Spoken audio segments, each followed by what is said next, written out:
Halo teman-teman semuanya, kita akan melanjutkan pembacaan buku Filosofi Teras, karya Henry Manampiring. Kali ini kita memasuki bab ke-10, Citizen of the World. Oke, sebelum saya bacakan bab 10, saya sekedar mengingatkan bagi teman-teman yang belum dukung channel ini, silahkan didukung dengan cara subscribe, like, komen, dan juga share. Dan bila teman-teman memiliki rekomendasi buku untuk dibacakan, silakan tulis saja di kolom komentar. Dan bagi teman-teman yang menginginkan buku Filosofi Teras, buku Filosofi Teras ini saya dapatkan di Gramedia Bookstore di kota saya. Dan mungkin teman-teman bisa membelinya di kota-kota teman sendiri atau melalui link yang sudah saya sertakan di deskripsi. Untuk yang link di deskripsi itu untuk penjualan online ya, langsung dari Gramedia.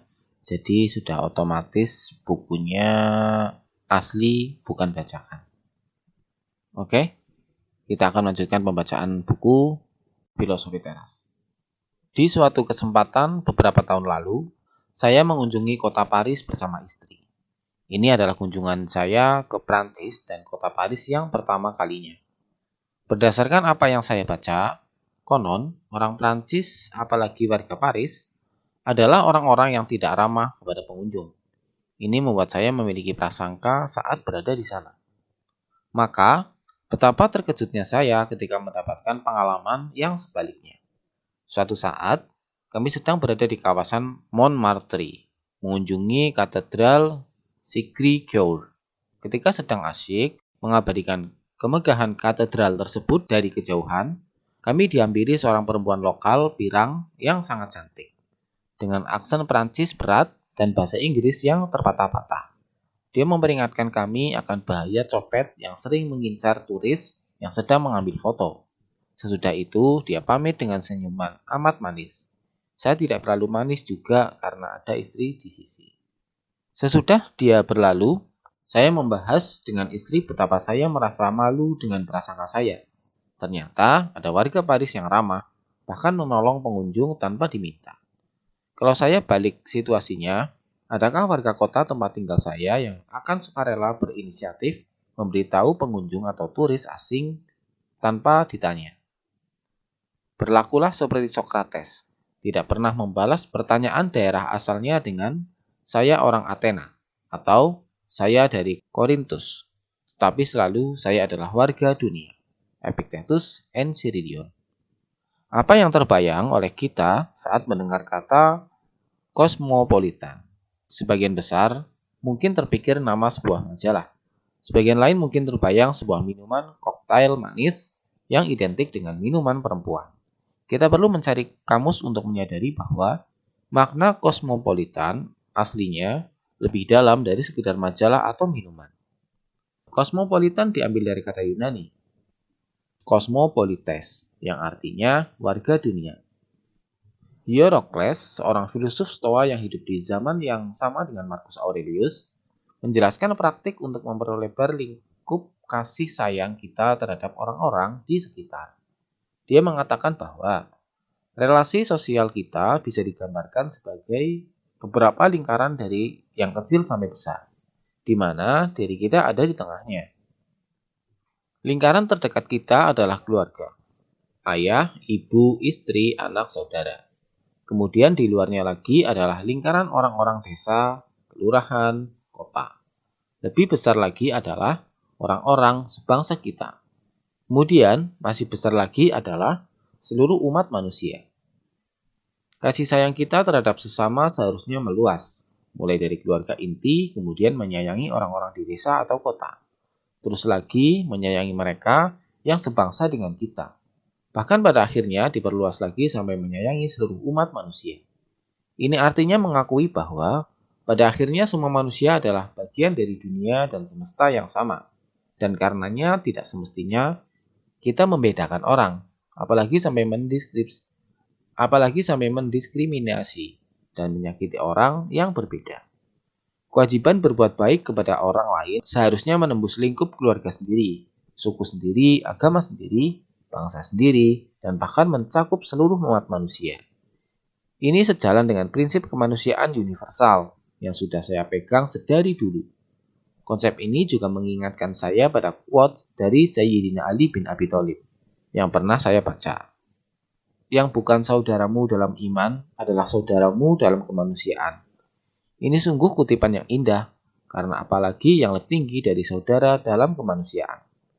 Jika persaudaraan yang diajarkan, stoicisme menembus identitas agama, bahkan bangsa, tidakkah seharusnya kita merasa betapa absurdnya pertengkaran yang disebabkan hanya karena pilihan politik?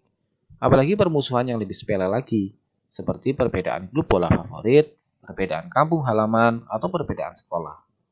Kita bisa membenci orang lain sedemikian rupa, bukan karena mereka menyakiti atau menghina kita, tetapi hanya karena mereka memiliki warna kulit yang berbeda, bahasa yang berbeda, cara ibadah yang berbeda, dan memiliki budaya yang berbeda.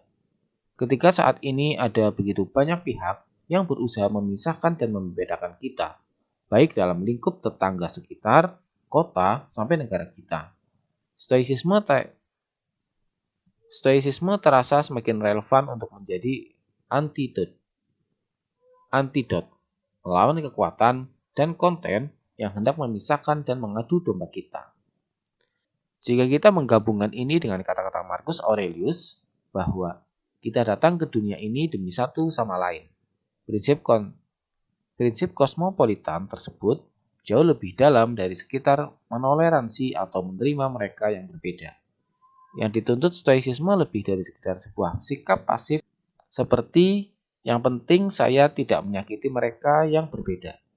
Sebaliknya, kewajiban utama kita adalah berbuat baik secara aktif tanpa membedakan siapapun. Pernahkah kita membaca atau mengetahui adanya penderitaan dan kesusahan di lingkungan kita atau saudara sebangsa di daerah lain? Kemudian, setelah mengetahui mereka adalah suku lain atau beragama lain, kita menjadi tidak termotivasi untuk membantu. Oh, ternyata dia agamanya beda sama saya, gak jadi nolong ah. Sampai di mana kita saat ini sebagai individu? Apakah kita masih menyimpan kebencian dan dengki terhadap mereka yang kita anggap berbeda? Atau kita baru sampai tahap yang penting gue gak ganggu lo dan lo gak ganggu gue? Atau mungkin kamu sudah mencapai tahapan tertinggi. Gue akan berbuat baik kepada siapapun tanpa membedakan suku, agama, ras, pilihan politik, atau klub bola dia. Bagi kamu yang sudah mencapai tahap terakhir, para filsuf Stoa akan mengacungkan jempol untukmu. Mengatasi masalah dunia. Dunia ini banyak masalahnya, kecuali kita selama ini tinggal di gua tanpa TV dan internet. Dunia ini banyak masalahnya, kecuali kita selama ini tinggal di gua tanpa TV dan internet. Rasanya kita akan tahu bahwa ada banyak masalah dan problem di dunia. Dari peperangan yang tidak pernah berakhir, kebencian antar golongan, hoax, rusaknya lautan karena sampah plastik, sumber air yang semakin menurun, pemanasan global, cuaca ekstrim, dan masih banyak lagi.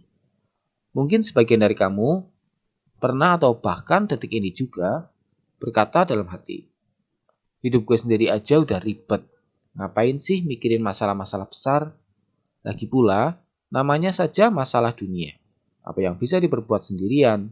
Jika kita kembali ke prinsip dikotomi kendali, ngapain memusingkan hal-hal besar yang jelas ada di luar kendali kita? Besar sekali godaan untuk menggunakan filosofi teras sebagai alasan. Excuse untuk berpangku tangan dengan alasan sebuah isu eksternal ada di luar kendali kita. Apalagi isu eksternal yang skalanya mendunia. Untuk apa protes dan bersusah payah? Mari kita menerima saja keadaan planet ini yang penuh polusi, api angkara, dan kehancuran ekosistem. Apakah begitu? Benarkah stoicisme? Jika diterapkan, berarti kita tidak peduli dengan masalah besar seperti ancaman perang nuklir dan cuaca ekstrim. Karena toh kita tidak bisa berbuat apa-apa. Kita semua memiliki kewajiban untuk turut berpartisipasi mengatasi masalah dunia. karena argumen-argumen sebagai berikut. Pertama, mengikuti ajaran Hierocles. Jika kita dianjurkan untuk memperluas kepedulian dan kasih sayang bahkan sampai ke seluruh umat manusia, masalah dunia seperti perubahan iklim seharusnya menjadi perhatian kita dan membutuhkan partisipasi kita. Kerusakan lingkungan dan perubahan iklim akan merugikan banyak manusia lain dan bahkan mungkin kita sendiri. Dan karenanya, sebagai warga dunia, kita juga harus berkontribusi. Kedua, manusia sebagai bagian dari alam atau nature, selaras dengan alam, dalam hal ini lingkungan hidup atau environment adalah bagian dari prinsip ini, termasuk di dalamnya merawat lingkungan dan alam tempat kita tinggal. Mencemari alam sampai menyebabkan perubahan iklim yang mengancam kehidupan banyak makhluk hidup, termasuk kita sendiri, jelas sudah menyimpang dengan tuntutan hidup selaras dengan alam. Dan karenanya, kita juga harus turut bertindak. Terakhir, antara hal internal dan eksternal, benarkah bahwa stoicisme sangat menekankan pada pengembangan kualitas karakter di dalam diri?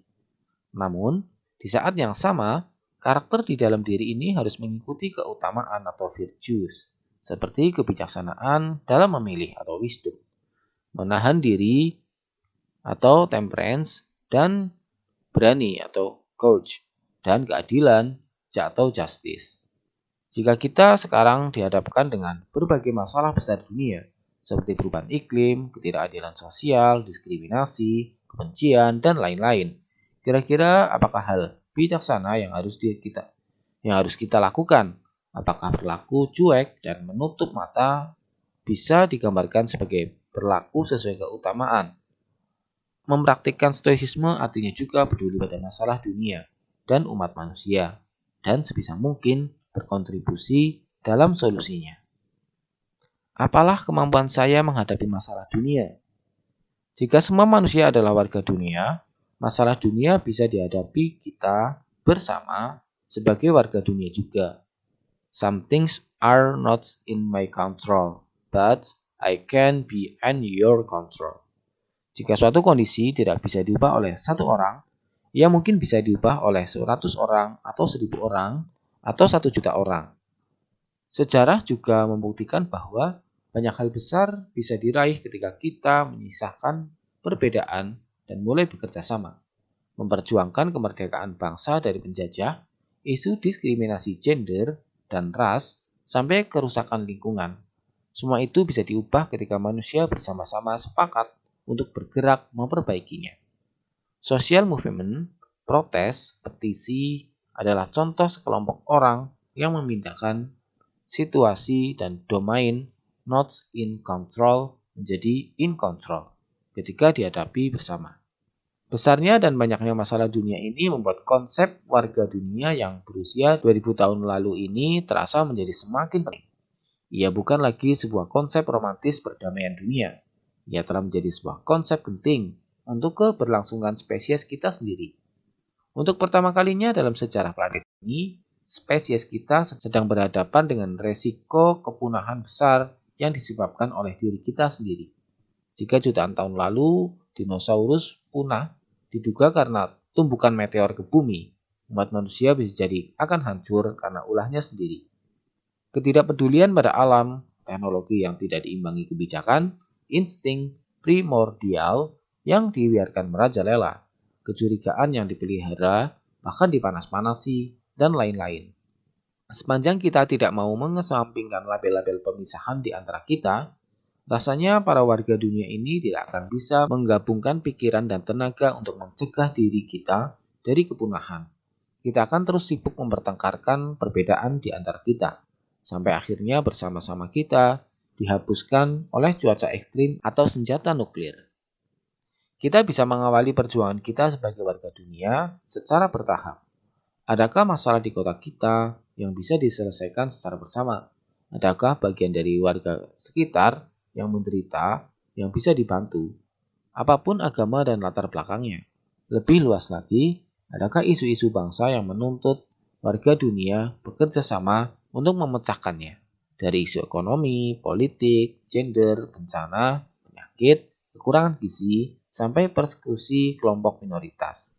Bahkan di Indonesia saja, banyak masalah yang bisa diselesaikan oleh kita semua bersama-sama sebagai saudara sebangsa.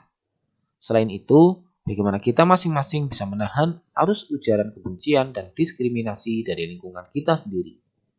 Dari hal yang paling sederhana, seperti di media sosial, banyak dari kita yang terganggu dengan konten media sosial yang bersifat menghasut dan membenci mereka yang diam.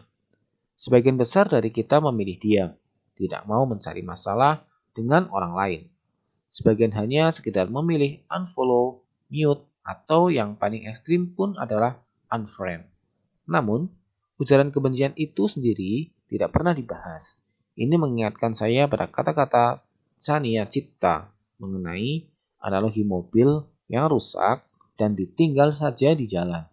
Dengan unfollow, mute, unfriend, kita mungkin tidak melihat lagi konten kebencian. Tetapi konten itu tetap ada dan orang yang men-share tidak pernah mendapat feedback bahwa itu keliru. Kita bisa melakukan banyak hal, dari mulai reporting postingan yang memprovokasi sampai dengan berani. Ingat, salah satu virtue stoicisme adalah courage atau keberanian. Menegur jika ada yang menyebabkan konten kebencian, bahkan dengan resiko kita yang di-mute dan di-unfriend. Mereka datang dan kita diam. Abad ke-20 mencatat salah satu episode paling kelam dalam peradaban manusia modern dengan 2 perang dunia beserta kekejaman yang menyertainya. Sejarah mencatat kekejaman rezim Nazi Jerman di Perang Dunia II yang secara sistematis memisahkan dan berusaha memusnahkan semua orang keturunan Yahudi yang ada di daerah yang diduduki Jerman. Maka ditangkap dan dikirimkan ke kamp konsentrasi untuk kemudian melakukan kerja paksa dan dimusnahkan dengan metode pabrik. Awalnya dengan ditembaki, kemudian karena metode ini dirasa tidak cukup efisien, mereka dimasukkan ke kamar gas. Kekejaman Nazi ini berakhir dengan kekalahan Jerman di Perang Dunia II. Dan para pelaku Holocaust ini pun telah menjalani pengadilan perang dan mendapatkan hukuman. Yang menjadi perhatian banyak pakar dari episode gelap ini adalah mengapa banyak warga Jerman yang sebenarnya tidak sealiran dengan Nazi tidak berbuat apa-apa. Ada segelintir pahlawan yang berusaha membantu dengan cara mereka, salah satunya adalah Oscar Schindler yang menginspirasi film Schindler's List. Tetapi jumlah mereka tidak seberapa dibanding dengan seluruh penduduk Jerman saat itu. Tentu ada sebagian warga Jerman yang diam-diam menyetujui tindakan rezim Nazi saat itu. Sebagian besar lagi mungkin tidak peduli. Merasa ini penderitaan kelompok lain yang tidak ada hubungannya dengan mereka. Sebagian lain mungkin peduli dan tidak menyetujui genosida ini, tetapi selalu takut pada rezim yang represif. Pendeta Martin Niemöller menuliskan sebuah puisi yang mengkritik kebungkaman orang-orang ketika melihat ketidakadilan menerpa sesamanya, hanya karena korban adalah bagian kelompok yang berbeda. Dalam puisi ini, Niemöller bagaikan menceritakan apa yang terjadi di Jerman era Nazi, di mana penguasa mulai menciduk para musuh politik dan kelompok-kelompok yang tidak disukai partai Nazi, dan menyindir diamnya kaum intelektual Jerman. Pertama-tama, mereka mendatangi kaum sosialis, dan saya diam saja, karena saya bukan sosialis. Kemudian, mereka mendatangi para kaum serikat dagang, dan saya diam saja, karena saya bukan anggota serikat dagang. Kemudian, mereka mendatangi kaum Yahudi, dan saya diam saja, karena saya bukan orang Yahudi. Kemudian mereka mendatangi saya, dan tidak ada lagi orang tersisa untuk angkat bicara demi saya. Puisi Niemöller di atas sangat sejalan dengan prinsip kosmopolitan yang diusung filosofi teras. Kita semua memiliki kewajiban moral untuk membela mereka yang terzolimi, termasuk mereka yang berasal dari suku, agama, ras, dan golongan yang berbeda. Apapun itu, karena ketika kita dan kelompok kita sendiri yang terancam, kita pun ingin dibantu orang lain tanpa diskriminasi. Berapa banyak di antara kita yang tidak bergerak jika membaca, mendengar, atau mengetahui adanya penderitaan diri dari saudara sebangsa yang berbeda suku, agama, ras, bahkan pilihan politik. Berapa banyak di antara kita yang tidak merasakan simpati sedikit pun saat membaca penderitaan dan musibah di negara lain yang tidak menganut agama dan keyakinan yang sama atau berwarna kulit yang sama. Puisi Niemöller bisa kita adaptasi dengan situasi di Indonesia. Pertama, mereka mendatangi orang Kristen, Buddha, Hindu, Islam, atau agama lain. Tetapi saya diam saja, karena saya bukan Kristen, Buddha, Hindu, Islam, atau agama lain. Kemudian, mereka mendatangi orang keturunan Cina, Jawa, Madura, suku lain. Tetapi saya diam saja, karena saya bukan keturunan Cina, atau Jawa, atau Madura, atau suku lain. Kemudian, mereka mendatangi pendukung calon presiden atau gubernur tertentu. Tetapi saya diam saja, karena saya bukan pendukung calon presiden atau gubernur tersebut. Akhirnya, mereka datang kepada saya, dan tidak ada orang lain yang tersisa untuk bicara membela saya. Menjadi warga dunia artinya juga menerapkan prinsip keadilan, keberanian, kebijaksanaan, dan menahan diri juga kepada mereka yang memiliki agama, keyakinan, suku, ras, bahkan kebangsaan yang berbeda dari kita. Itulah pri kemanusiaan yang sejati. Epicurus berkata, orang bijak tidak akan berpartisipasi dalam urusan publik, kecuali terpaksa. Zeno berkata, orang bijak akan terus berpartisipasi dalam urusan publik, sampai ia tidak mampu lagi. Seneca, On Leisure. Intisari bab 10. Pertama, kita semua adalah kosmopolit, warga dunia. Kita semua berasal dari akar yang sama. Tidak ada alasan untuk membeda-bedakan suku, agama, ras, kebangsaan untuk bisa bersikap manusiawi. Kedua, haruskah kita turut serta mengatasi masalah dunia dan isinya? Jika kita diharapkan hidup selaras dengan alam, menyayangi seluruh umat manusia, dan hidup dengan bijak, bisa disimpulkan bahwa kita diharapkan untuk tidak hanya berpangku tangan. Ketiga, jika dihadapi sendirian, banyak masalah yang berada di luar kendali saya. Akan tetapi, jika dihadapi bersama, banyak masalah yang bisa berubah menjadi di bawah kendali kita. Dan terakhir, apakah kita merasa peduli akan kesusahan mereka yang berbeda suku, ras, agama, dan lain-lain?